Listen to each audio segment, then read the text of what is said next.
malfunctioning on the eye, and he's getting exclamation point, question mark. Yeah. Even I figured out how to eliminate that, and I'm 52, so important special I handed day. it to my kid, and he was.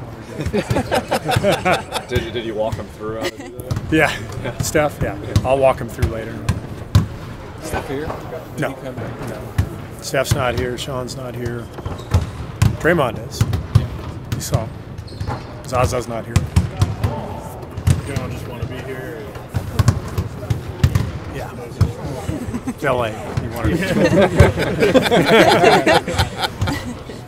Steve, you guys are getting ready to play a Christmas Day game in a few days.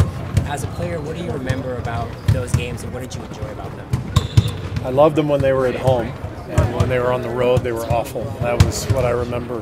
When they're at home, you still get a Christmas. You wake up, you enjoy your Christmas morning, and like everybody else, once you're done opening your presents and having breakfast, the day kind of calms down, and you're looking for something to do anyway. So you just go play basketball. So it's actually it's fun. I enjoy Christmas Day basketball, but traveling is really difficult. So thankful that we're at home this year. Are there any different to coach? No. I mean, other than no shoot around. It's a little different vibe out on the floor, but we have plenty of games where we don't have shoot around, earlier starts, and that's the only major difference. Who do you think's going to be the starting lineup? Who do I think? Yeah.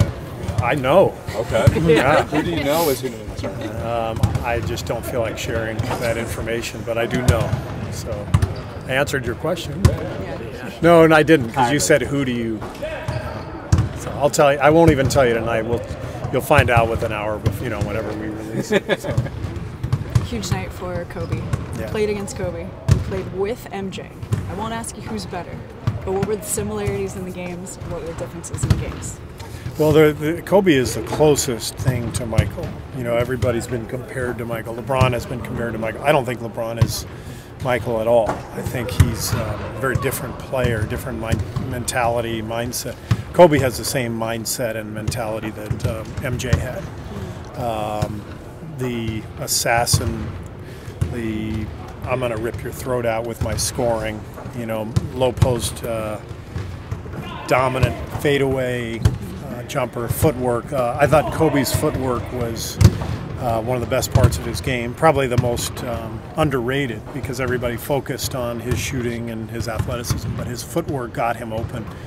And that's where he was so similar to Michael. He could just get any shot he wanted, and he never feared missing. He didn't care about missing. He missed tons of game-winning shots and made tons, and just went on to the next game and did the same thing over and over again. He was just as I said, just an absolute assassin. I mean, the mentality was so ferocious and competitive, and that's what I remember most. Well, one of those questions fans love to debate over beer. If Kobe went one-on-one with MJ, what would that look like?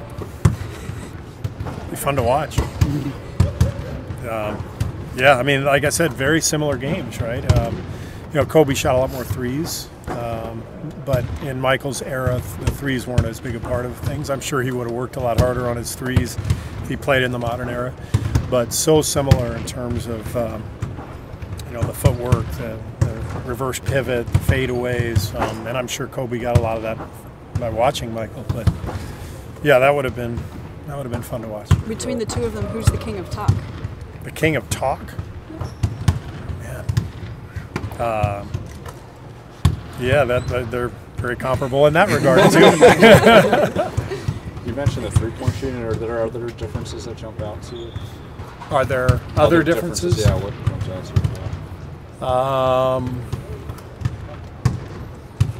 Yeah, I mean, I think I've probably been over most of it. I think Kobe just reflected the modern version of what Michael was, right? You think about how the game evolved, not just three-point shooting, but the ability to carry the ball, right? As soon as Allen Iverson made his crossover move against Michael and the refs didn't call it, it was like the floodgates opened up, and now everybody carries. So Kobe instituted the carry, the crossover into the huge carry that's basically impossible to guard. You see Harden do it, you see KD do it. So I think Kobe took that the allowance, that sort of liberal version of, or liberal interpretation of the carry rule, and instituted that into his game, and it became impossible to guard.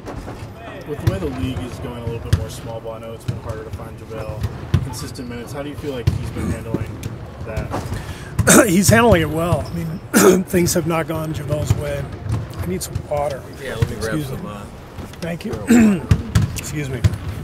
I think JaVale's been really good as far as understanding that things haven't gone his way and staying with it. He works hard in practice, and I tell him all the time, things will turn. They always do.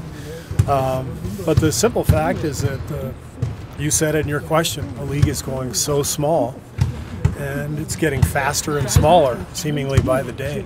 And so the old school five is almost becoming a dinosaur. You have to be able, as a five-man, you have to be able to cover three-point shooters. Thank you, Raymond. You've got to be able to cover point guards on dribbles, on ISOs. And it's the job description is changing, and that's why you've seen us go maybe more to JB and Loon in certain situations. But that doesn't mean there won't be moments for JaVale, and he's just got to stay ready, and I know he is. With that being said, are you going to try to find Damian some minutes, or is that just going to be dictated by how the game? It'll be dictated by how the game's going, but the composition of our roster is we've got a ton of centers. That's the irony. The traditional center is becoming extinct, and yet we've got 5 of them on our roster. But they all do something really well. They all do something different, and so we kind of go based on matchups. But we wanted to bring DJ up. He's been in Santa Cruz for a long time. It's important that he feels his connection to the group. I don't anticipate playing him much, but he could be out there. We'll see. How many halftime ceremonies have you been a part of in your career, player, where somebody's rewriting? You don't have to have I don't really remember, but being with the Spurs, I thought had it figured out. They did it after, so I was there for Sean Elliott's. Actually, I think I was like the MC for Sean's jersey retirement. This would have been about 2004 maybe or 5, and you do it after the game. That way you're not on this time constraint. So I'm kind of confused as to why we would do a Kobe of all people. It's going to take a while. They say 21 minutes. The league has said 21 minutes. I'd say the over/under is 30. Skeptical. Yeah.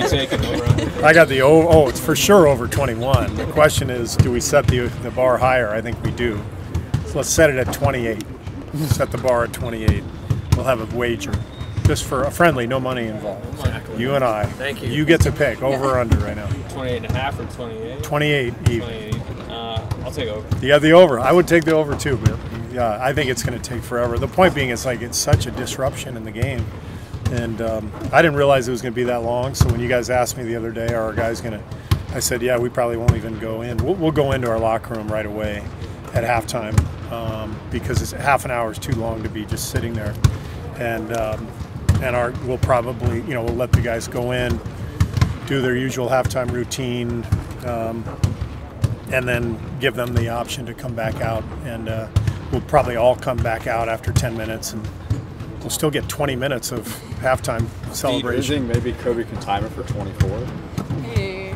How about 8? I'd prefer 8.